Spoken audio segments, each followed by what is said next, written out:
One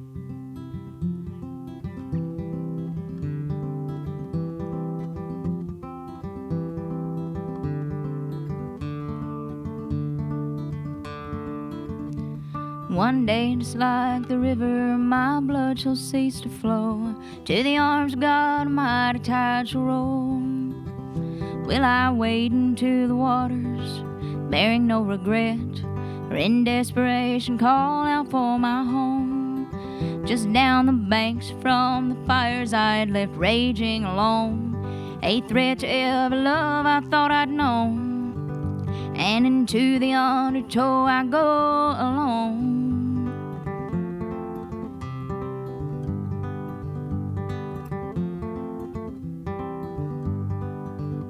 In the softly falling twilight on the last day of my life, in lingering memory I will find the spring that you left love burning fresh upon my lips, and I was too afraid to look fear in the eye.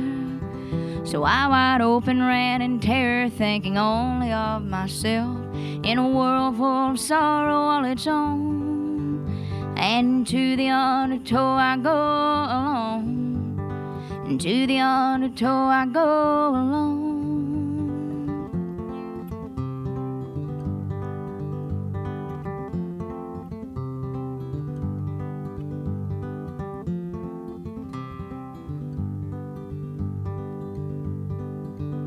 Where the river feeds the ocean and the wreckage feeds the shore, there's serenity I've never known before.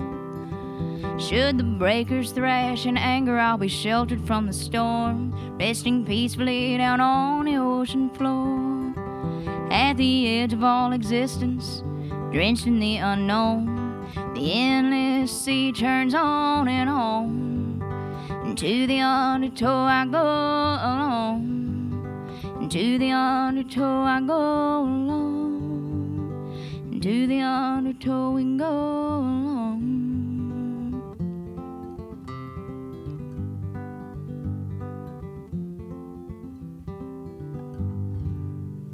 Hello, everybody, and welcome to Rock House Music Alliance. We are so excited and thrilled to have Kayla Ray with us today. How's it going? It's going. I'm glad to be here. Oh, I'm so glad you came and hang out with us and whatnot. Big fan of your music. Thanks. Really big fan of your music. Can we get started by you telling us a little bit about how you got into music and where you got started? Sure.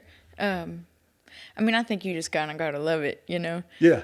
I remember loving it from a pretty young age, but I grew up predominantly with my grandparents, and my grandmother loved country music. My grandfather too, but I didn't realize how much until I was older. He was pretty quiet, you know, but my grandmother was not, and they just kind of just drowned me in it just about, and it was kind of like you listen to country music or no music at all in our house, and it's like up to 1973. And before, you know. Oh, so that was a cutoff. Oh, yeah. Okay, they had the 80s were too progressive with all the patches and the things, you know. Okay. But they, she loved it, and I did too.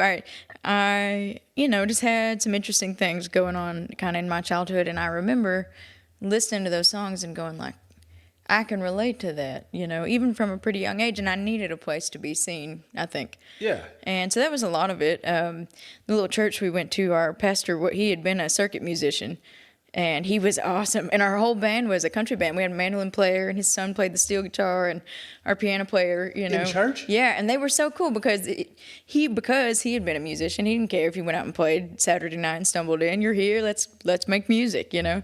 I may have worn my sunglasses to church a time or two. Oh, yeah, you know. That, man, if you can't do that, you're in the wrong place, you know. Yeah. But that was a lot of it. I kind of grew up that way, and then when I got old enough to, you know, be a grown-up, our little community college in town had a commercial music management program, and a guy named Dick Gimbel was a big part of that. And Johnny Gimbel was like a legendary fiddle player. It was his son, and he kind of coerced me into coming over there. That's a bad word to say right now, coerced. I don't mean that ugly at all. He convinced me to come over there and go through the program. And I took, you know, some lessons and stuff while I was there, but I wanted to learn the business so that I didn't get screwed along the way. And so I could eliminate the middleman for as long as possible. So I did that. And then I was just almost done with that program. I did finally finish, but I got a tour management gig working for Jason Eady. And so I spent my early 20s in a van with those guys. And I've just been traveling ever since, but I've just always kind of been ate up with it. What a way to start. No joke. Yeah. I mean, man. Sure. Running around with Jason and Edie, that had to be awesome. It was interesting. I learned a whole lot real quick. I was going to say, was there any particular skills that you picked up from hanging out with those folks? Well, I remember the first time that he played Lukenbach after I was working for him. I actually met him in Lukenbach, but it was a 4-hour dance hall gig in like the middle of the afternoon in the dead of July. You know, it was brutal, but he was proud to have the gig and we were all proud to be there. And I remember it was like, I was selling T-shirts, running around, getting the guys stuff, whatever. And he's like, you know any songs? I'm like, you're damn right I know songs, you know? And so I got on stage and the guys were like, you know numbers, little girl? I was like, oh yeah, this kicks on the 5, you know? And so nice. We played, you know, and we got through the set. And then afterwards they gave us like 2 hotel rooms for all 7 of us. And so everybody's just kind of picks their corner. And these are not like fancy hotel rooms. These are like the windy units rattling in the corner. Like Addison Johnson hotel rooms? I don't know that story, but I can imagine. The Country Inn. He's got. Oh, the tune, yeah. I pick on Addison about that all the time. I'm like, that don't look. He'll post a picture. I'm like, that don't look like no Country Inn. Man, I love that guy. I just met him not long ago. Addison's so cool. He is cool. He seemed really sweet. So I remember the end of the night, and Jason didn't eat the whole night. You know, when we stopped off at a gas station before we went to the hotel, and he got some ravioli. And he was like, well, surely they'll have a microwave. Obviously, this was not a fine enough establishment to have a microwave. So we sat in the corner over by that rattling window unit, and he undid that ravioli bowl, and he didn't have a spoon, so he took the end of his toothpaste tube and kind of folded it up a little bit and made himself a spoon and ate that ravioli, and that's one of the first road tips I ever learned out with him. That is a brilliant I have never thought to use a toothpaste tube for a spoon. He was hungry. I've been given a soup fork from time to time. Oh yeah, me too. Sure. That never worked out well, but that's a brilliant life hack right there. Yeah, that was probably the first road lesson I learned. Be able to holler numbers, and by God, you can make a spoon out of anything. You know? Oh, that is awesome. So when did you start picking up like guitar and singing and doing that? Did you sing in church? Yeah, when I was little, I did, and I did kind of all the way through. But yeah, I loved that, and before I played, and nobody in my family played. They liked it, but nobody played. My mom plays some piano, but you have to like really, really bug her to do it, and she just put it away. So I didn't really have anybody around me to play, so I started singing to tracks. But this is like tracks of the day, like you got a karaoke machine and you got, I remember recording myself on cassette and listening back to practice that way. So I did like little county fairs and stuff, and we learned how to use Google when I was like in the 3rd grade.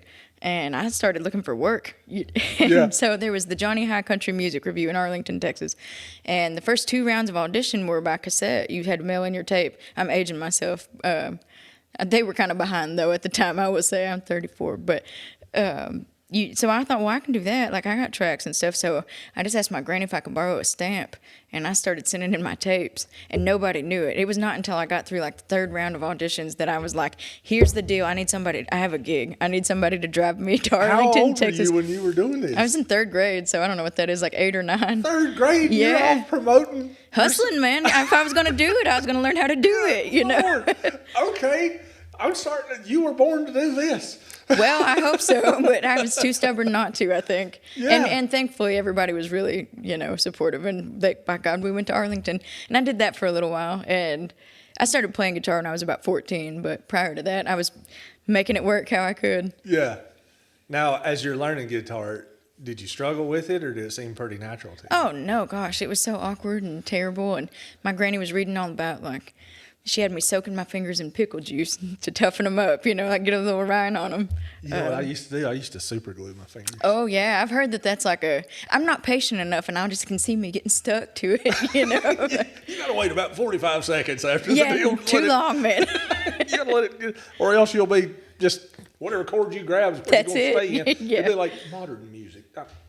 That's, man, if only I'd known. Did Yeah. I say that out loud? I guess I did. Oh, it's you're in good company. It's all right. Yeah. I don't think it's a secret on this podcast that we don't like mainstream, but That's fair. yeah. You mentioned something about the dance halls. Yeah. And that's one thing that I miss about Texas. We don't have any yeah. dance halls in Tennessee. Sure. They're fading back home, too. Really? Slowly. I mean, there's certainly some people in the hill country that want to keep it alive, but even Lukenbach has changed. We used to do that a lot. I haven't lived in Texas since 18, I guess, but I still go back, quite a bit. But yeah, Lukenbach used to have, the outdoor stage and the one dance hall, and now there's a big stage and all the lights, and it's cool to see the growth, but it's kind of sad too. And even back home, there was an elk hall that we used to play a lot. Yeah. And it's gone. It's just, people don't dance like they used to. No, and I remember because I was in the Air Force. Okay. And so obviously I went to boot camp in San Antonio. Yeah. Did tech school in Wichita Falls and then got stationed in Abilene. I might as well join the Texas National Air Guard. Sure, you did the whole, yeah. I stayed right in Texas. Now we deployed and did all that, Sure. but that was one of the big things for me because I came up running production on the road for a lot of the guys out of Nashville. I got lucky enough to I started off as a speaker carrier. Yeah. And then I worked up to a cable roller. Oh, yeah, I get it. Then I would get to touch the spotlight from time to time. Sure. And then, you just work your way up. And I got out to Texas and I was like, you mean they have dance halls and they just play music all night and people dance? And they're like, yeah, that's what we do. Lone Star Light. Oh, yeah. Oh, yeah, Shiner Box. Drink it all day. Yeah. Oh, I miss so much of that. I miss it. But the dance hall that was a big part, especially of, my early 20s, I'd Sure. say, was going out to them dance halls. And I feel like Texas really nailed down the independent scene quicker than anybody else because Yeah. you had Kevin Fowler. Oh, yeah. You had Jason Boland. Mm-hmm. It's been a while. Pat Green was real big. Huge. He's from Waco. That's where I grew up. It was, yeah. Yeah. Aaron Watson was part of that for a while. Yeah. So, there were guys that were touring Texas and making a living at it, never left the state of Texas. Yeah. It can still be done, I think, that it's interesting. It's funny to watch markets in different regions, the way that they develop and how they mimic one another. And it has its walls to it like anything else, I think. And then it also has its, preconceptions of the way you work your way in, and then it starts, somebody does this, and it's the way we evolve as humans. Somebody does this and it works, and so I'm going to copy it. It's not really, at its core, it's not really a flaw, but it's hard if you're looking for something unique. And so that kind of has happened. I've watched that happen in that market, and kind of everywhere else. I moved from there to the Midwest, and then I live in Nashville now, but I moved a lot up and down that 35 corridor to make touring out easy. I'd find a region, and kind of divide and conquer. But, so I've seen that happen a lot. And there's so many musicians in Texas that I just dearly love. The cool thing about it, too, is there are enough places where kind of everybody can have their spot, Yeah, and I've talked about it a lot on this podcast. We're starting to see that nationwide now. Yeah. That these listening rooms are popping up and they're opening up just for independent folks to come in and play. And I think that's the coolest thing ever. I'm glad for it. Yeah.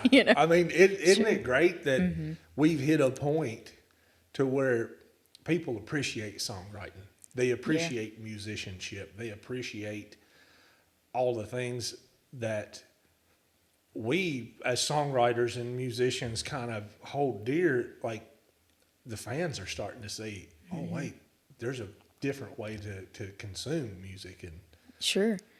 I think some of it, too, is that we desperately need one another right now. yeah. And those nights inevitably are always really pretty intimate, and you'll see, clumps of people that maybe they'll sign on for a whole season at a listening room. And so they get to know one another pretty well, and then they get oh, did you see so-and-so? Well, I got this thing. Did you get that? This piece of merch or this, whatever. And all it is creating camaraderie. I mean, and thankfully, gosh, it gets us down the road quite a bit. But more than anything, I hope that it's that. I think that it's kind of like the days of the street dance, Yeah. I've always wanted to do. I've got this whole thing. I don't want to like give it all away on the internet, but something, you know, something to that effect. But think about like, you know, like the socials and stuff, or there'd be like a you know, a pie bake off, and everybody come out, and everybody, you know, like that scene on Coal Miner's Daughter there, everybody's tasting the pie and they're dancing all night, and it's a big deal because, you know, like the most eligible little teenage girls are coming out and making their pie, and the whole community comes. And I really, really believe that's the reason we're seeing an influx of that at its core. I don't think, while I would love to flatter myself and say it's all the songwriter, I think, you know, in a time where we're all so connected, we're so separated. It's a lonely era.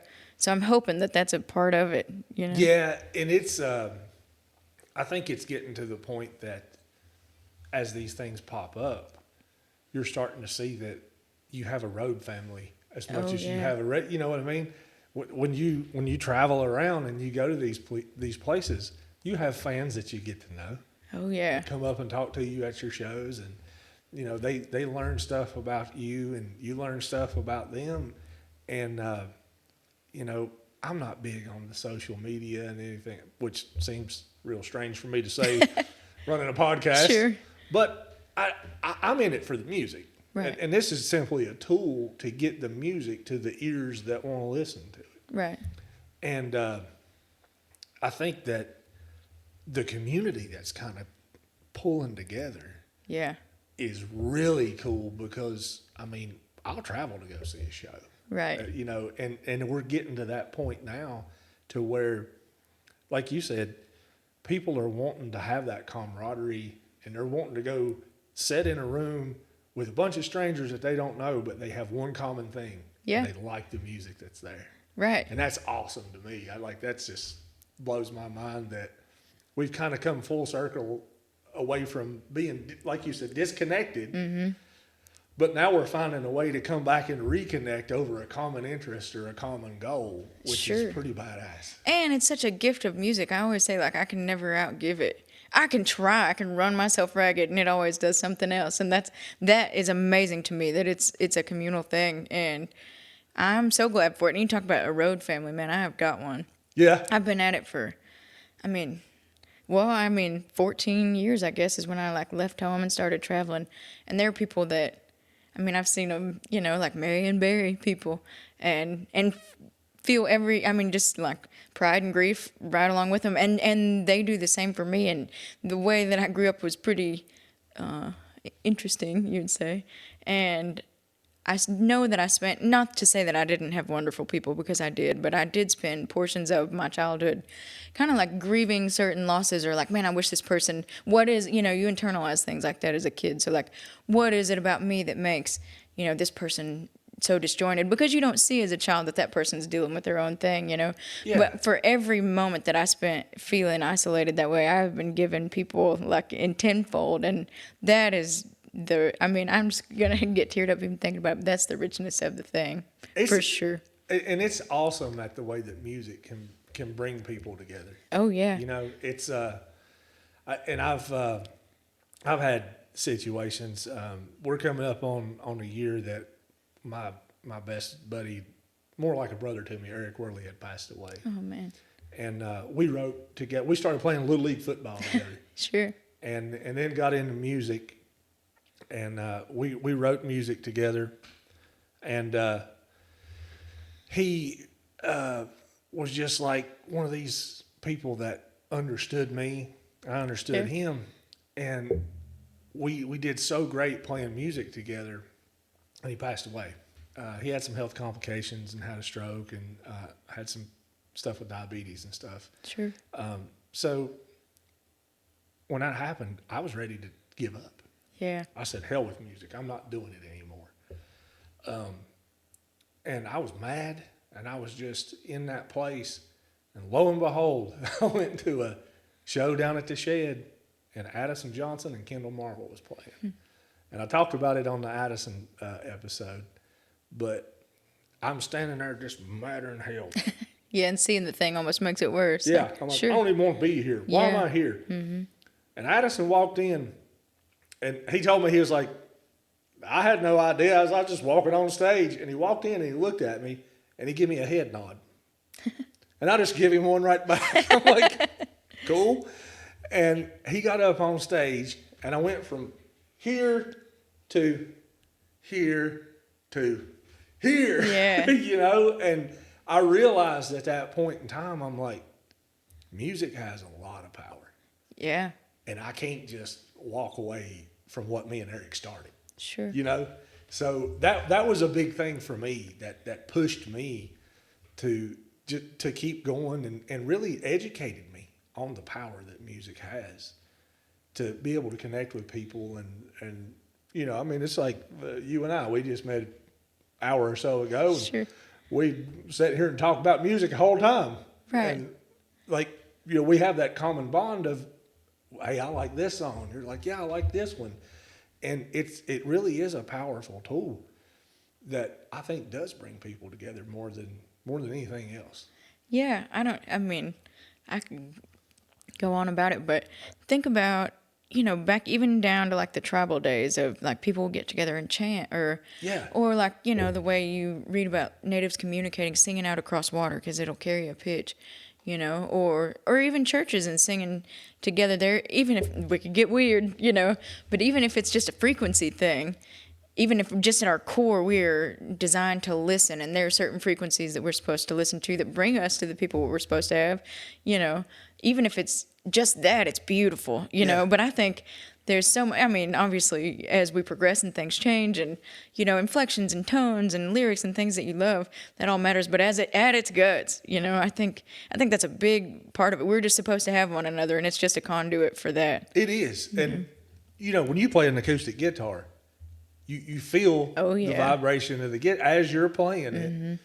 And you know when it's right and when it's not right. Oh, yeah. As quick as you grab the chord or hit the note, just depending on what you're like, that's either it or no, that ain't it. And it's like some instinct that we have that can't be explained. Yeah. That's like, I don't know that there's a good scientific explanation for it, I guess is what I'm trying to say. Yeah, me either, but it's very real. I love to sit. I've got this little banger piano that I bought for a couple $100 and tore all apart and cleaned out and tried to work. I didn't have much money in it, so I wanted to know how it worked. Did you find anything cool in there? Yes. What'd you find? Oh my gosh. Yeah, man. Okay. Do not seek the treasure. Pretty much, man. Oh, this gets weird. I mean, you said we could get weird. So, hey, let's get weird. I'm all about weird. This is my story about Lola McKelvey, okay? All right. So I moved to Cushing, Oklahoma umpteen years ago, like 4 or 5, I guess. And yeah, that sounds right. It's the last place I've lived before now. And I picked it because it's right between Tulsa and Oklahoma City, so I could be on 35 or 44 pretty quick, and the middle of nowhere, Oklahoma, is still pretty affordable, and I just needed to be somewhere quiet. Yeah. And I didn't know anybody there. I found the place on Facebook Marketplace. I drove all the way up from Waco to go like meet the lady to look at the little house, and she was like, what do you know, like she was kind of like worried for me, you know, like, well, let me introduce you to my parents live right over here, you know. They were wonderful, but I needed this place, and this place was just so peaceful, and the living room sounded so good. But I've always wanted just a little upright piano. And I move around a lot, you know, so it doesn't really make a lot of sense. But I played some when I was young, and I hadn't had one since then. But I love it. It's the frequency thing. I love to sit out, and you just clang on it if you want to. Yeah, and, you know. When you want to get dynamic, you can get plumb just on it. Like, sure. Who was that? There's some TV. I don't know what the hell I'm talking about. Somebody done it like this. I don't know who did it, but anyway, I'm an idiot. Never mind. Yeah, same. Sorry to interrupt. Well, this story is ridiculous anyway, but I did this Facebook Live thing I called it what did I call it? Janklahoma. That's what I called this house I was living in. And so it was my first live from Janklahoma. Yeah. And I just remember I put into the world, like, whatever money I make tonight is what I'm going to invest in finding a piano. Period. Whatever the money is. All right. And so I made $222. And I was like, well, damn, it's going to be. yeah. There's got to be something good about that, right? So I remember I was, you know, and we like to drink on those Facebook Live things. Like, they were drinking games and all sorts of things, and my people are awesome, and we all play. But so I was probably pretty sauced, you know. And I'm scrolling through Marketplace, about to, like, pass out for the night. My dog's looking at me judgy like she does. Yeah. And I found this piano. And they wanted $200, and I'm like, damn, how am I going to get it here, though? Because I'm like, this is the money you have to do this, you know? And so I just messaged them at God knows what time and said, like, would you deliver this piano? Because it's just me, you know. Yeah. Would you deliver this piano? And they said, well, yeah, where are you? And I said, well, in Cushing. They said, yeah, give us $20. And I'm like, no way, no way. So I'm like, sold, bring it, you know. So the next day they come and they have this dusty old piano in this stock trailer. And there's no piano dolly. It's like a guy that's been going pretty fast and his old lady, you know. And so they come dragging this piano out and they're looking at me like, you didn't bring any help. I'm like, dude, I'm hesitant to tell you I live here alone, but I live here alone, you know. And so they get it out and he goes, you want it in the house? I'm like, no, man, I just wanted a yard piano. But, I've got 3 in the house. This is a yard unit here. It's fine. Yeah. It's an art installation. No. So I was like, yeah, please, you know, but I'll help. And so the 3 of us picked that piano up over 2 steps and got it up in my living room. And it was so nasty. It was just covered. It was like somebody spilled chocolate milk on it like 40 years ago. And then all this dust. I'm assuming they bought like a storage unit or something. I hope it's chocolate milk. Me too. Yeah, it's probably the blood of my people, you know, or whatever. But so I took it all apart. I didn't have really any furniture at the time, so I had plenty of room. And I pulled it apart in stages so that I could put it back together and clean it all up. And it had some hammers and some funky things. It still does. But when I pulled it out, I started pulling stuff out of it, you know. And there was a little doll comb, and there was a old mechanical pencil from the city of Bartlesville, Oklahoma. And there was a church. I have all this stuff still because I just can't part with it. But there was a church bulletin from a wedding that happened, I think, in the early 80s. And a lady named Lola McKelvey was the pianist, and a guy named Theodore got married. And I don't remember the wife's name now, which is horrible of me. But there was an envelope, and it was sent to an Army camp. It was sent first to really dated. I mean, it had like very few numbers, kind of rural route place in Tulsa, but then it was forwarded to an Army camp in California. And it was down in there, Lola McKelvey. So I just had to know that this was Lola's piano, right? Yeah. And so I pull out that envelope, and I have not done it yet, but I wanted to write a song about like love letters to Lola, and maybe she was really in love with Theodore, but Theodore married somebody else, and she just pretended like she was so happy she played piano for him, you know, whatever. That's where my mind went. But then I started thinking, when I moved, how am I going to move this piano? What am I going to do with it? And so then I thought, well, maybe I could like look up her kids or something. Maybe they would like to have, I mean, it's clean, it's working. Yeah. Maybe they'd like to have their mama's piano. But I learned that they had one daughter named Jimmy after her daddy, and he died. I mean, she died. They all had passed away. But what I learned is that I got that piano on what would have been Lola McKelvey's 100th birthday. Really? Yeah, and so it's in Nashville now. Some people out of the goodness of their guts helped me move it, but... You've got to write a song. Isn't it so cool, man? Yes, that is the most badass song idea I think I've ever heard. And it's like I love it so much I can't touch it. I've got the envelope framed and it sits on the piano now. But Lola's piano. Yeah. And you bought it on her 100th birthday. Yeah. That was meant to be. I love it so much. But we were talking about frequency. I love to take the front panel off of it and just sit there and play it because you just get hit with this wall of music. And even if it's wrong, you just become part of it, you know? Yeah. Oh, that's a cool story. I couldn't make that up. I'm creative, but I'm not that creative. I couldn't make it up if I tried. Yeah. I found her stuff on Find a Grave. I went to the cemetery and I could never find their graves in Bartlesville, but. Really? Mm-hmm. Oh, yeah. You got to write that song. Isn't it so crazy? That is the coolest thing ever. Oh, man. I was, like, thrilled about it. Yeah. It made me feel, it felt like a spiritual thing. Like, what a gift. And, again, like, it was all, like, a gift from my music family, pretty much. And no better of a person for it to go to than you. Well, I'll say that. Thank you. I'm a huge fan.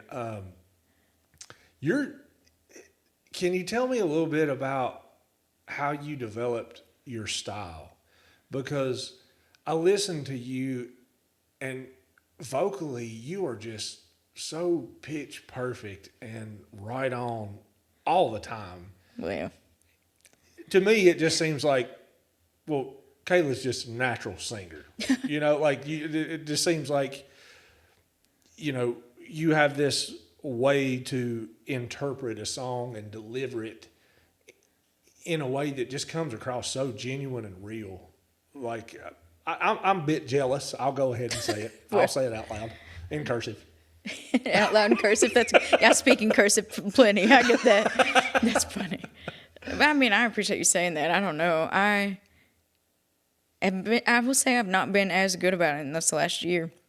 But since I was a kid, I was so ate up with stuff, and I listened a lot. And I've never had a TV in my house really until right now, which is a testament to not working as much at this. But I take in music a lot. But I swear I wouldn't tell anybody this. I was telling my friend Victoria the other day, and I was like, "Listen, you can't. This sounds crazy." But I'll tell you. You were telling the internet too. Yeah, it's all right. You know, whiskey does a thing to me. Okay. They know already. It's cool. Yeah. No, I like to get in. I'll practice, but I'll practice. That frequency thing's pretty crazy. I mean, I practice along with anything that's on that I'll listen and listen and listen until I can absorb it, and then I'll like try to find harmony parts in different registers, like every inflection. If I'm really like locked in and doing the thing. But I had this one closet in Oklahoma that was like where you're supposed to keep your brooms and stuff, but it was like just big enough that I could get in there, and the water heater was in there. And so I could take my Bluetooth speaker and set it on top of the water heater and lean against the water heater and sing with it. And you can feel when you're in tune because of the frequencies just vibrating through that big empty chamber. And so I'll get in a corner and stuff and listen and make sure that, you know, it's working. Or I did like I did when I was a kid and just record it and listen back and record it and listen back. And so it looks natural, but there's a lot of like, you know, stuff that goes into that. And I would, like I said, I've let this season, I've always been really good about that taking priority over it, kind of being my space where I can clear my mind. And that's when I know that I'm wholly healthy. But I've let things just kind of cloud my mind lately, where I've not been doing that as much. So that's an interesting thing that I've been in music for 30 some years, and I've never ran across somebody that had more of a tactile approach. Really? So you're talking like I'll lean against the water heater and I can feel the vibration of the music, and I know when I match that. That is like that's next level. Well, it takes away the self-consciousness of it. There's science behind me being right, and I can feel it rattling through my sternum. So it doesn't matter if I think it's good or not. That's how I kind of try to beat the critical thing, you know, like I can feel that it's right. So then I can take that on stage and with my instrument, you know, it's what you're saying. Yeah. You know it's right, but I've been bathing in that, you know, for a while, so I know it's right. That is a profound. I've never heard. I've never heard of that before. That is so cool. It's because I'm crazy. Crazy people make good music. Hey, perfect. I'm just waiting on my turn because I think I've checked the crazy box, but the good music hasn't hit just yet. I don't know if I need to send an email or, you know, put my credit card in somewhere. What's going on there? But yeah, but that's a really cool thing that you use. Basically, the vibration of the music to kind of get yourself. Well, it seems to be working because I've listened to, I think all of your stuff, and every one of them, I'm like, man, she's just killing it out there. Like, who were some of your biggest influences? Growing up, you know, like the pioneers. My grandmother listened to a lot of Hank Sr. and she was really like, "This is Patsy Cline. You need to know about this," and Loretta Lynn, of course, and. But my first favorite as a kid, it seems like this is going to sound horrible, you know, but everybody's got that woman in their life. I assume everybody has that woman in their life that they love that smokes real long cigarettes and sings Tanya Tucker at karaoke night, you know. And I love those people in my life, and I was like destined to be one of them, you know. Yeah, they play a lot of bingo at the fire hall. Hell yeah, I love bingo. Yeah, they got the quilted bag and all the different colored they come in with the whole set. Oh yeah. You're trying to play bingo, and you're like, well, I don't have all the gear they do. Oh yeah, I just had to buy my pink dauber at the, you know, for $2 at the thing. Yeah. And when I got my nachos, and I'm like ashamed of it, you know, like I don't have. I'm a fan of having the gear, and I do not have the bingo gear. But anyway, my first favorite was Tanya Tucker, but I think it was because my grandmother. I know it was because she presented it like this. This girl was 13 when she made this record, and she would chronologically walk me through catalogs, and I didn't realize the value of that as a kid. But what an education to get. Oh yeah, because she loved it. She was a nerd too, you know. So she was 13 here, and she never would say it, but it was kind of like, if she can do it, you can do it. And so then I just started to study. But I was 4 or so. I learned Delta Dawn, the words first, but I thought it said a man with loaded briefs instead of a man of a low degree. And I didn't know what I was talking about. Depends on what Taco Bell you go to. Yeah, no doubt. Yeah, what is the thing? Like they quit having playgrounds at Taco Bell because they've got tired of going out and hosing it off. The slide, you know. Horrible, but those were the first. My grandmother loved Hank Thompson. We listened to a lot of that, and so that swing rhythm thing where things are just a little bit syncopated or right on top of the beat. But then as I got older, Merle Haggard is my favorite for sure. I mean, but they didn't. He was a little bit rowdy for their liking. You know? So he was beyond what they were. Did you sneak and listen to? Oh yeah, sure. So what stuff did you sneak and listen to that you wasn't supposed? Did you ever get into like something outside of like Guns N' Roses or Poison or? Bad Company. I do love Bad Company. I do. Okay. There was also this. My mom had this little red Monza 626. It was like 5-speed, and she was badass, you know. And she had. Remember that Puddle of Mud record? This is horrible, but it was like, she fucking hates me. Yes. I loved that song when it came Yes. out. You know, but maybe it was just an excuse to say just scream the F word, you know. When I was like, you know, because as a kid, that's like a delicacy. And that was a toe tapper of a tune. It was great. You know, it was like technically, I can't really vibe too hard to it, but when you listen to it, you're like, okay, that's a cool tune. Well, and to a kid that's like about to go into junior high school and wants to learn how to be cool, like, oh, yeah. You know, I don't know. So there was that, but I sure couldn't bring that record home. So as you were coming up through school, was music a thing? Like, did people know that you were a singer and? Oh this yeah, and that, yeah. so? It was. I mean, not in any kind of like serious way. It wasn't like. I mean, my grandmother. They were all.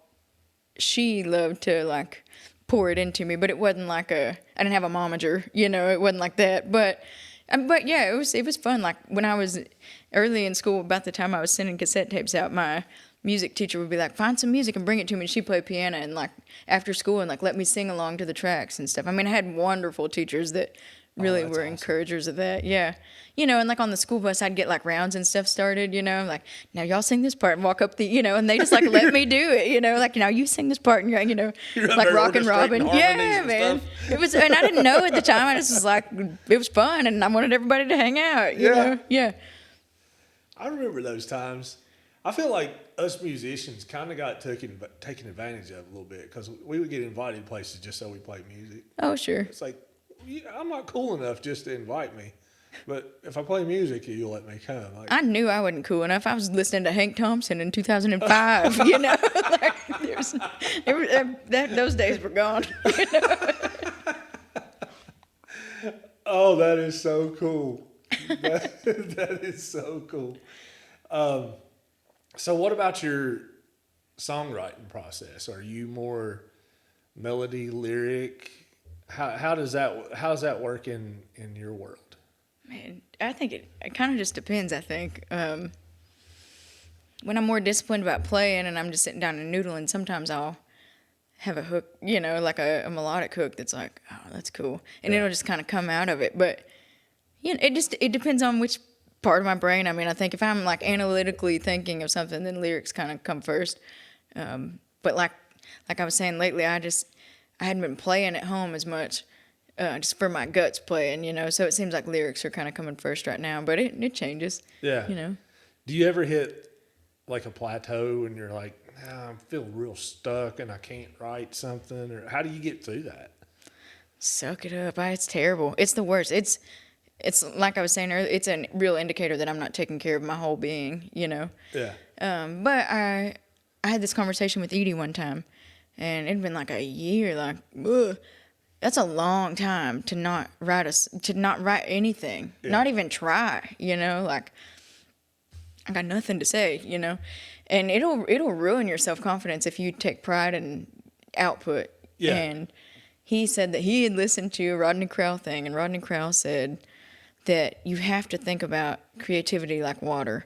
And if you are a well, you're only so deep, and you have to give yourself time to replenish. You have to take time to refill the well. And that is just as much an important part of the process as the writing itself, because if you don't, then everything's garbage. Then you're really just, it's all mud and gunk at the bottom of that well, and you're just like begging for drops, and they're going to be tainted. They're going to be contaminated. And so I started giving myself a little bit of grace and going like, I'm going to allow myself to be quiet and listen for this season. If I don't have anything, then I'm not ready, or I know that I'm working through something emotionally that I'm not prepared to look that deep at, know, and that's the hardest one, I think.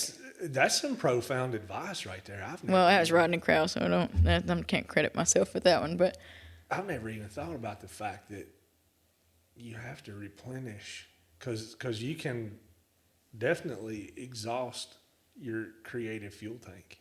Oh yeah, And then once it's gone, you're like, we talked about that a little bit earlier today. Like, my physical fuel tank is pretty exhausted right now with the running I've been doing lately. And I never thought about that applies to songwriting as well. Sometimes you have to step back and just be like, I just need to let things recharge for a little while. And it's not, and too, like, there is some, like, sometimes you don't even realize you're going through it. Like you were talking about grieving your buddy and how you're so full of anger and disbelief, and this is a lonely world. So to find somebody that understands you from the very jump, and you're able to grow through stages of your life, that's a hard thing to lose. Yeah, and I cannot write a song when I'm happy. Really? There ain't no way. Yeah. I'm kind of in that Chris Knight camp. Sure. Not many people live through my songs. Yeah, I got it. As a matter of fact, Eric is another one that every time we'd go to write together, he'd be like, we're not killing anybody in this song. I'm just setting the bass line right now. That's funny. We'll beat them to just damn near death, but we're not going to. We'll go plumb up to ICU. Yeah. And then we're going to bring them back. Yeah. Right. That's the end of it. We're not killing them. Funeral director ain't getting involved. We're not doing it. Right. But I just can't. And I think it's because I use it more for therapy. Sure. To get out what I can't get out just having a conversation with somebody, because I'm weird and nobody likes to be vulnerable, I think. Yeah. And as a songwriter, for me, it's pretty easy to be vulnerable writing a song because I can change stuff. Right. And it doesn't have to be so literal. Mm-hmm. But in my mind, it is literal to what I'm thinking about, and I'm just using a metaphor to get me into the song and what I'm trying to produce or trying to get out there. Sure. It's like, I have, after somebody experiences some crazy trauma, there's a car wreck, and then, they're kind of in this state of shock, and they repeat the story over and over and over, and they don't realize they're doing it sometimes, and it's just your mind trying to put some order to it. And I really believe songwriting in that state is that way, you know, like just trying to look independently at the pieces so closely that you know where they go so that you can like move forward, And the beauty of that is like, again, the community thing, because while sometimes, like hurt feels so isolating and so specific, there's not a human alive that hasn't experienced heartbreak. And because of that, it makes sad songs are relatable because we all experience sorrow, and yet it creates like the burden is lighter because we know that we're not alone in it, It's one of those music things. Yeah. And it's another thing that just makes music so great. I mean, you can go from standing on your head and slinging beer to standing there crying at the same show and love every minute of it. Yeah. And that is the coolest thing to me. I'm just drawn to music because of those type of things, like so versatile. There's no way you'll ever master songwriting. No way. I hope not. What a bummer to the thing you love the most to conquer it. Yeah, that would suck. Yeah, because then what, right? You just be bored and go do something else. Yeah, there's no way you can master guitar playing. Right. There's always something innovative you can do. Sure. And for folks that have that creative type of mentality, it fills a big void in our lives. Oh, yeah. For us to have a chance to sit and produce these things, and knowing that we'll never master it, but we continue and we keep on even through the hard times and self-doubt and Sure. getting in your head. How do you deal with that? Do you ever get in your head and you're like, yeah. So what's your process to I deal drink. With? You drink? No. Cheers. Cheers to that. No. I mean, honestly, truly, some of it is that practice, and I've not been doing it enough. But I heard somebody say something the other day, like practice breeds confidence or something. And I think that's a lot of it. When I'm playing a lot, I always feel better, And I try to just click into this other place when I'm creating and get outside of that, But it's not easy. It's not easy. I deal with it all every day, I mean, kind of to a damning proportion sometimes. Like, it'll keep me, for sure, it keeps me stagnant on internet content. Because then you got to go back and look at it and listen to it. And, like, you'll see a flaw in yourself way before somebody else will see it in you, you know. So I don't know the answer to that. I've not conquered it yet, but I'm giving it hell because music is worth it and connection is worth it. I know I keep coming back to that, but I drink. I don't know. That's it. Do you have a pre-show ritual or anything that you do getting up? Because it's not, and I don't know that a lot of people understand this. Because if you're a fan and you don't play music and you've not been on a stage, you look at that person standing there and you're like, that's the coolest shit ever. Sure. To get it right, like, Yeah. oh, I wish I could do that and this and that and the other. But when it's your ass on the line and you're on stage in 5 minutes, there's a lot of them butterflies. There's a lot of pressure. There's a lot of that. What do you do to deal with it? Okay, well, in an ideal world, I have time. I have 4 of these jumpsuits, first of all, because it's easy. They always match, they don't really wrinkle that bad. Yeah. So I started kind of looking at this like uniform idea. So it takes away the worry about like good, bad, ugly, whatever. What I'm wearing is already thought about. And usually I wear a brooch, and so will my tour manager, and I call him my brochacho. So that's one of the things, because that's consistent. So that's one less thing I have to worry about on stage. But usually if I have time, like to get ready at the hotel, even if it's just 20 minutes, and I'm taming this beast, whatever this is, this is kind of where the frequency thing started, I think, like really like knowing that that's what I was doing. I would take my phone and put it in the ice bucket and then lean into that corner by the mirror while I'm doing my makeup. And I always sing along with that Randy Travis record, The Storms of Life. Oh, okay. And because he sings so low, if I could sing a part beneath him, not truly beneath him, but like in the octave above him, but it's a third beneath him.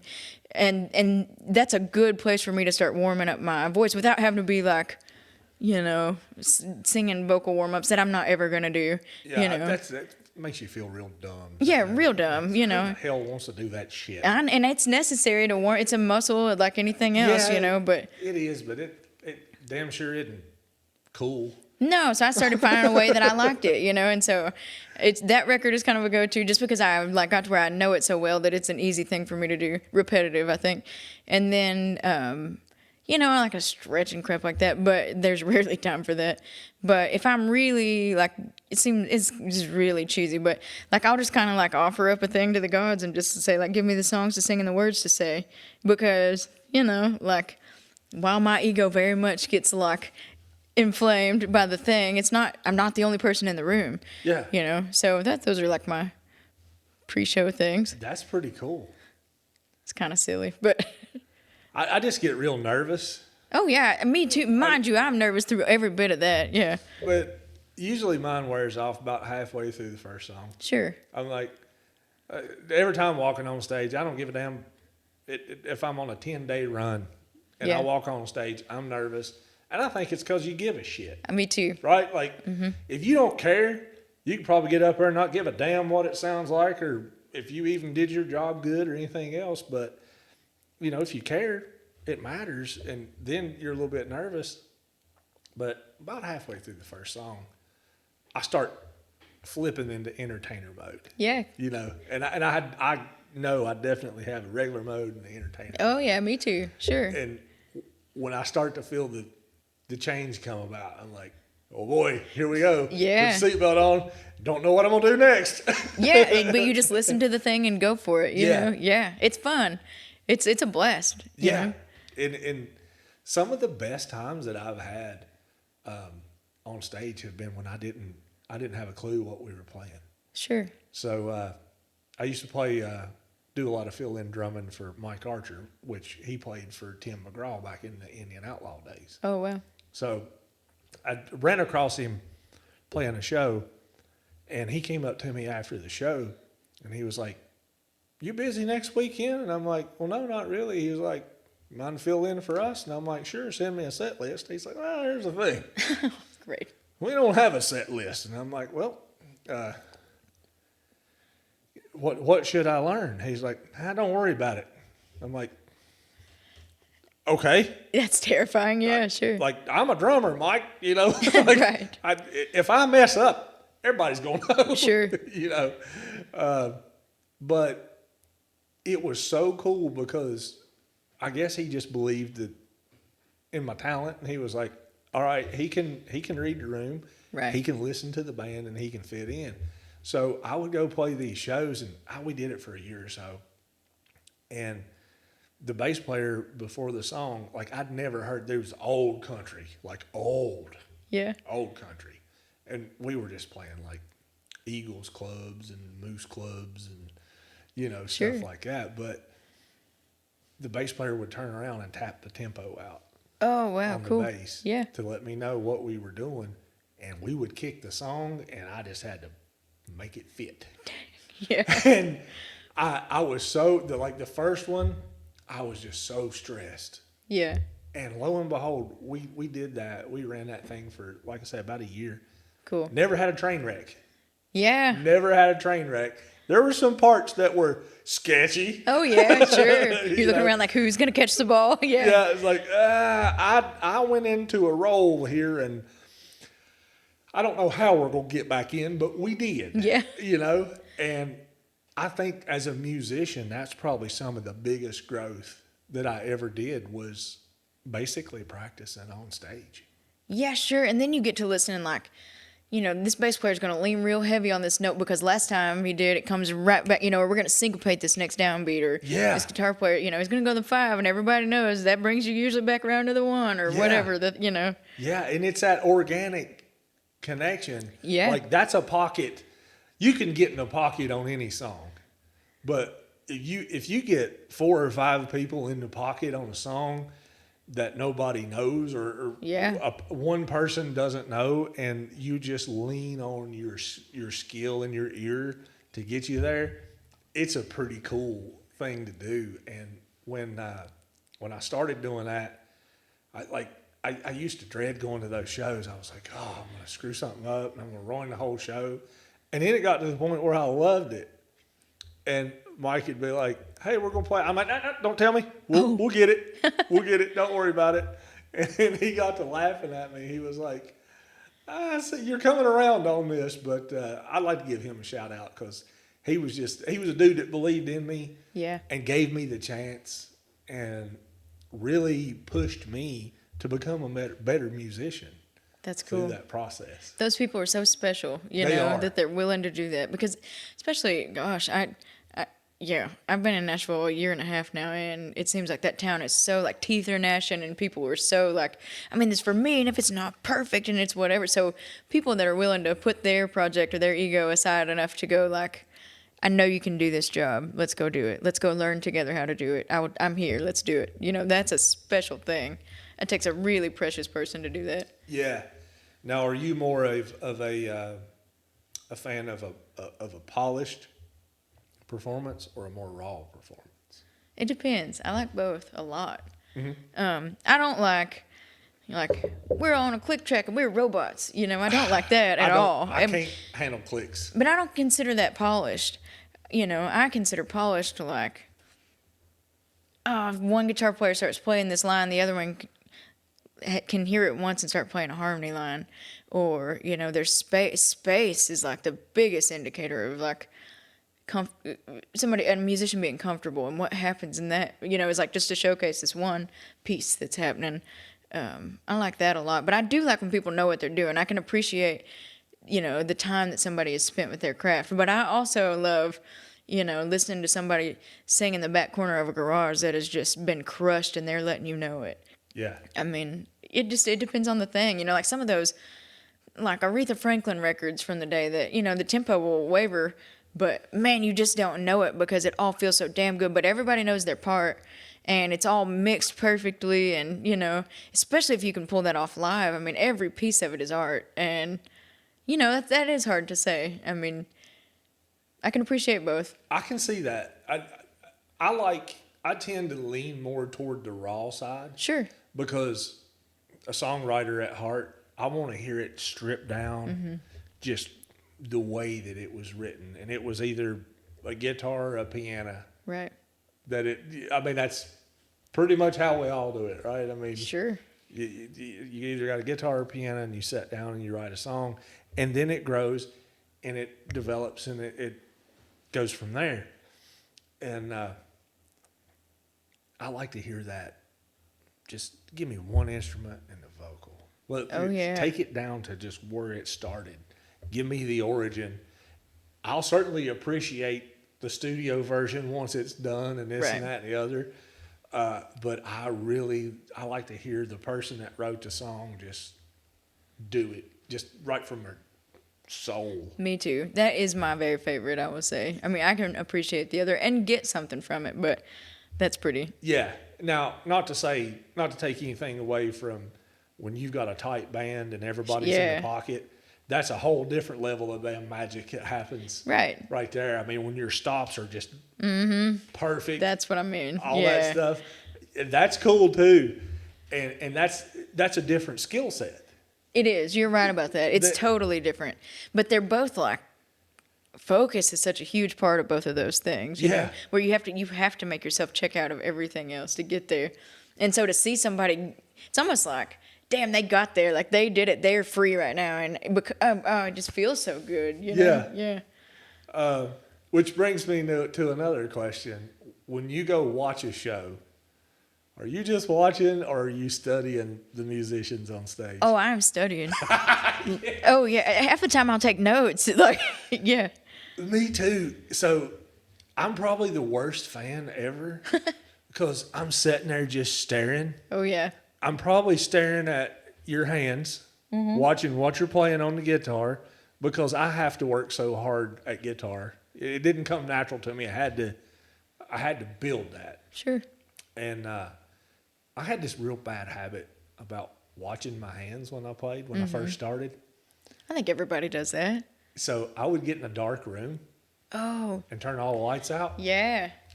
I could look wherever the hell I wanted to, couldn't see shit. Cool. So that's how I broke myself of watching my hands, was I would play in a dark room. It's your water heater. That's it. You get it. It's my water heater. Yeah. I would get in there and I'm like, cool. And I would sit there and I would play just like this, and I'm grabbing the chords, and finally I'm like, doesn't matter. Right. I can look that way too and still ain't gonna see anything. So that's smart. I got that tip from somebody on the road back when I was working production and stuff. And you're training your ears too as much as you are your muscles. Like, yeah. And that's the hardest part for me, is because I'm more percussion based. Sure. That still involves ear though. I mean, it does, but you don't have to focus on tone and key so much. Sure. Man, but you got so many other things going on. Yeah, I'm like an octopus back there. Yeah, man. Sometimes I need 2 or 3 extra limbs to make stuff work. And then, the guys I play with are like, can you sing harmony? And I'm like, really? That's what you want to ask me to sing on top of that, because I've got all this going, both feet, both arms going, At some point in time, I've got to headbang a little bit. Well, yeah. Just to sprinkle it in. Yeah. Like, I don't have hair, but, I got to get into the thing. And now you want me to sing harmony on top of that. I'm like, would you like a sandwich too? Yeah. See what I can do. Can I get you an order of fries with that, sir? Yeah, but it's, I don't know. I just... I forgot what I was talking about, to be honest with you. That's okay. Man. Let's change gears. All right. Go to the next one. A song that you wish you had wrote, or a series of songs. Oh, yeah, there's a bunch of them. As them. many as you want to reveal. What's on the Kayla Ray? I wish I'd wrote that one. Oh, man. One that...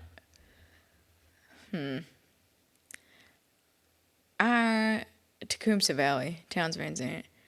Tecumseh Nice. Valley. I love that because he, like you look at somebody that becomes a hooker and nobody has positive things, but rarely do people think about their journey and how they ended up there. And, he made her the hero of that story. Yeah. He let her innocence remain intact.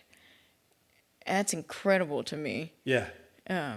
So that one for sure. That's awesome.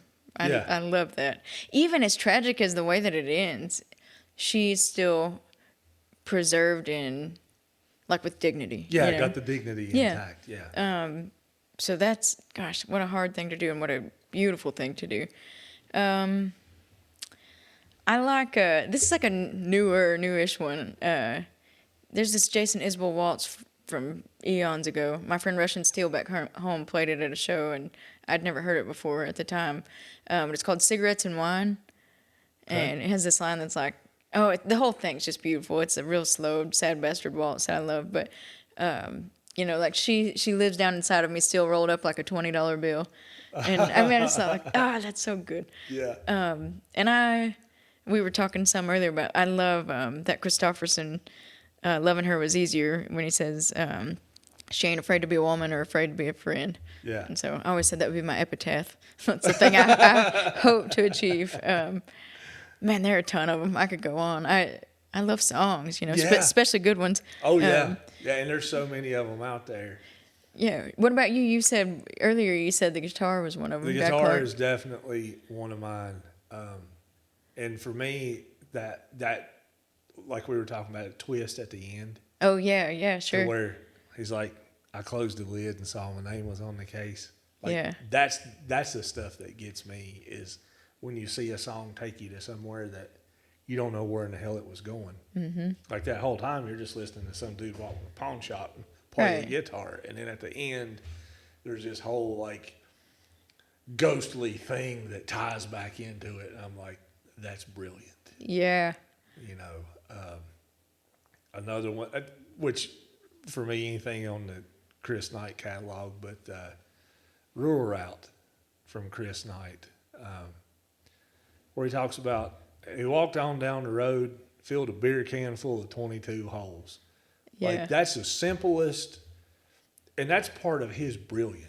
Oh, yeah, because you know exactly what he's talking. You've done that, I've done like, it 1,000 times, and I've been to that point to where you're like, I'm just pissed off. Mm-hmm. I'm going to go grab a pistol or a rifle and go out in the woods and shoot some shit and get myself right. Sure. And then I'll come back and deal with whatever problem pissed me off. And he found a way to say that in one line. Yeah, that's Like- when you know somebody's done it. Yeah, He I know. communicated this whole complicated process of emotions and feelings and self-doubt and all the shit that comes along with it. Adrenaline and anger and Yeah, Yeah. like the whole deal.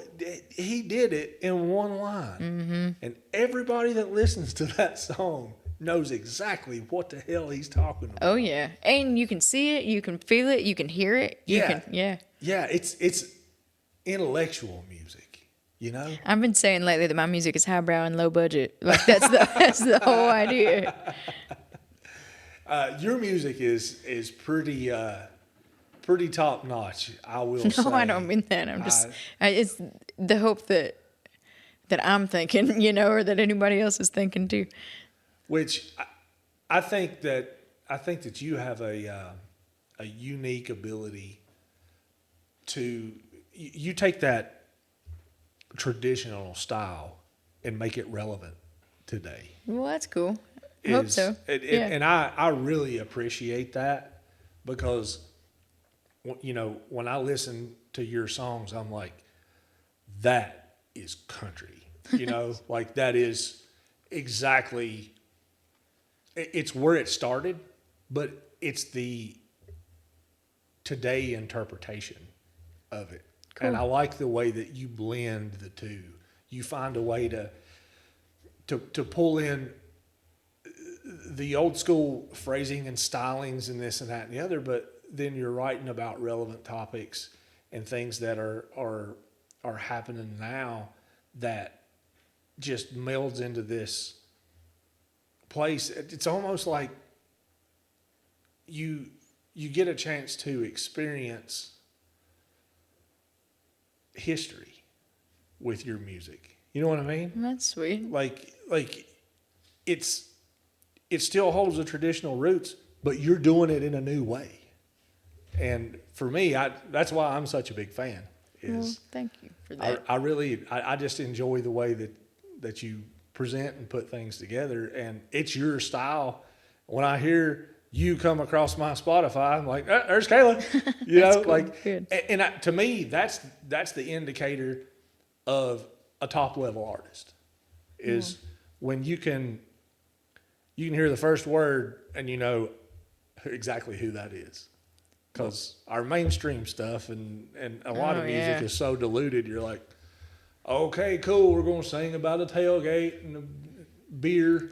Sure. What else? Dirt roads. We sing about that. And I don't know. I don't listen to it anymore. But Well, you nailed it. I mean, from what I gather, it's been, yeah. I mean, there's that one dude that sings about the Applebee's menu. Like, you can't get any more creative than that. It's really sad because, you know, like that's what we're breeding too. The way we sit and talk about the writers we love and the artists we love and the musicians we respect. The first artists, at least for me, like were popular on a mass scale because those were the first things that I experienced. I was, you know, as a kid or as a young budding musician, you're malleable and you're like whatever's around is what you're absorbing, and like I appreciate that and this, but you can only like eat what is on your plate, what's given to you. Yeah. And like it's like feeding a kid a diet of only Cheetos, you know, like that's what we're doing, and so we're not like that's why it's being diluted. I think is, you know, like people aren't. I mean, I don't mean to, it sounds really arrogant, but you can work harder than the Applebee's menu, you know? If your heart is in music, you know? Yeah. If it's in clickbait, then that's something else. And I'm having to come to terms with the reality that is our present reality. So finding the way to merge it, you know, who knows? But there's got to be something. Yeah, and it is very diluted, and it's not intellectual. It's Sure. not there's you're not going to listen to that song and hear something. And to go back to the point I was trying to make before, like you have Carolina pines and you're talking about pining, which is an old school term Sure. that nobody uses anymore, but you took it and made it relevant today. Well, I hope. Yeah. See what, like when you hear that song, you know exactly what you're talking about. And it's taking you right back in history to where that was a common term.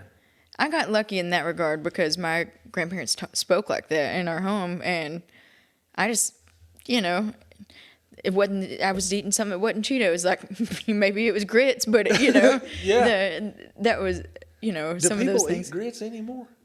That's what I mean. People don't say pining and they don't eat grits, but we were. They don't say pining and they don't eat grits. Yeah. By God, that's what's wrong with America today. No. God, we need to bring the iron skillet back. Hey, no, that's all I use. I got a glass top, and I'm like, oh God, you know. But I've got my grandmother's the skillet she cooked our breakfast in every day is hanging on my wall. You ever put soap on it?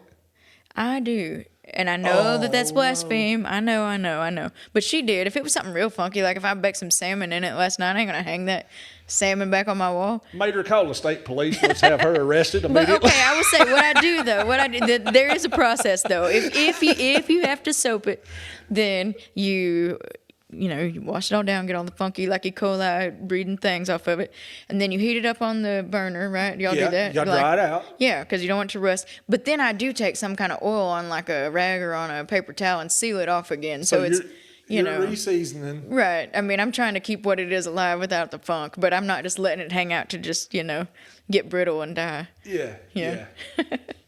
I mean, I know it's blasphemous. man, but a lot of people take pride in their damn iron skillet. Oh, I do. And for good right. I mean, it's hard to beat a good seasoned iron skillet. I know.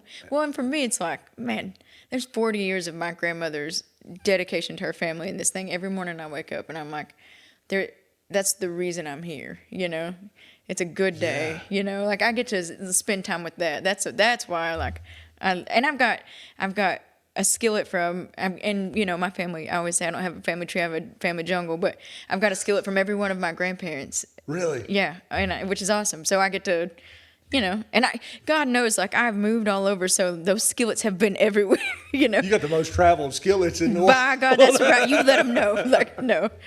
Anyway, that's a tangent and a half, but. Hey, we'll talk about a skillet on here. We don't judge. We don't give a damn. We'll talk about whatever. You got any weird food or recipes or anything that you like that most people would be like, what the hell? I'm sure of it, but let's see. That I make. What's your favorite food? Oh gosh, all of it, unfortunately. But Tex-Mex is like, you know, that's something from home that I really like a lot. Yeah. But I mean, it's to sound really lame, but I like baked salmon and Brussels sprouts a lot. But You know, Brussels sprouts. When I was a kid, I'd damn fight you tooth and nail. oh, me too. If you tried to get me to eat a Brussels sprout or a carrot, I mean, it was Really? the end of the damn world. I'm like, hell no, I ain't eating that shit. Don't bring it toward me. We will go to war over this. Today, love Brussels sprouts and carrots. I don't understand at what point that changes or how it changes. Yeah. Or anything else, but especially like the crispy Brussels sprouts with the bacon and the. I think maybe just like the hipsters got a hold of it and made it good. Because I think I stand by like the Brussels sprouts of old were nasty They were steamed or boiled. and not seasoned at all. Tasted like shit. And just cooked a total mush. I'm saying that Yeah. like they figured out the Brussels sprout.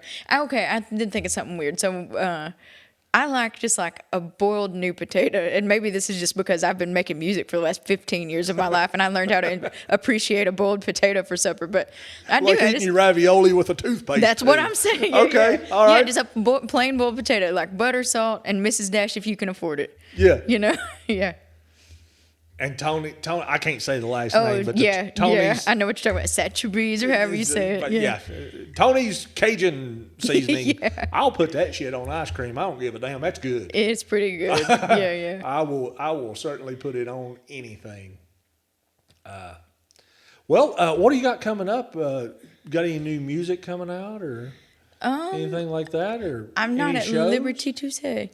Okay. I'm coming out of I had a small record deal when I moved to town, but it was a good opportunity. But emerging markets are very interesting. But so until I am done with that, I can't really say the things that I have, Understood. you know, like in my skillet. But yeah, I'm I like playing. the callback. Oh, That thanks. was cool. You did good.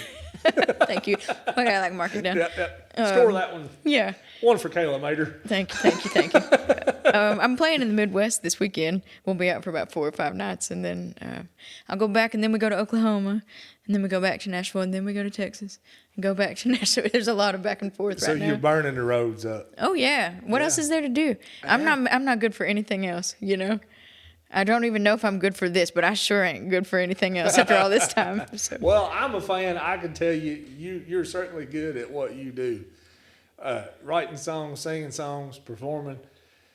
Lord have mercy. I wish I had a third of the talent you've got. I mean, it's really refreshing to see an artist like yourself really dig in and go through all the miles. And, you know, the failures and the disappointments, because that happens too. I mean, not saying that you failed at anything or anything else, but you know, in your mind, you're like, I want to do this, and then it doesn't pan out. And you're like, shit. Well, Sure. but you keep going. Yeah, and even still, yes. And it takes some time to come around to it, but everything really is a building block. But yeah, it's rare that it turns out like you think it's gonna. Yeah. You know? Yeah, but that's a hard one. The older I get, the harder those are. Yeah. Well, I don't see how, I mean, if they listen to your catalog, I don't see how anybody could say anything but good things about your music, because it is definitely some top-notch music. And I'm just looking forward to everything else that you put out going forward. And Thanks. it's been a real pleasure to get to sit and talk to you. Yeah, it was fun. Thank you. And sit and have a conversation. I mean, we talked about iron skillets and Brussels sprouts and all kinds of weird stuff, which is cool. Well, right? I'm glad you're here for it. Yeah. Yeah, I mean, it's cool to get a chance to just kind of dial back and just sit and have a conversation and talk about music and have fun at it. Yeah. You know, and I think sometimes we lose that when we're running and gunning and got to get to the next show and got to do this and that and the other. And it's cool to maybe just take a breath from time to time, but like, hey, let's just talk about some weird shit. Yeah, You know? I'm here for it. I am. Thank you for having me. Oh yeah, we've certainly had a blast having you here, and I would say at this point, let's wrap this thing up and play a little bit of music. You want to do that? Oh yeah. All right. Well, we appreciate that, folks. We want to encourage you to go to listen to Kayla's music. She's all over social media, anywhere you can. Hush up. Production's making fun of me because I messed up the word there. Perfect. Anyway, back to the point. She's all over social media. Website, I forgot to ask about that. What's the... It's all under Kayla Ray Music. So Twitter, X, whatever it's called, Instagram, Facebook, and the website. It's all Kayla Ray Music. So KaylaRayMusic.com. So if you go to the Googles and put in Kayla Ray Music, you're going to find what you're looking for. Mm-hmm. That's what we're... With any luck. Yeah. Which, and we do encourage everybody to support these artists, because the more you support them, the more you stream their music, buy their merch, go to their shows, it provides them an opportunity to create more music, which is what we all want. And we certainly appreciate you for being here, and let's go play some music now. All right. Let's Hey, do y'all it. have a good one.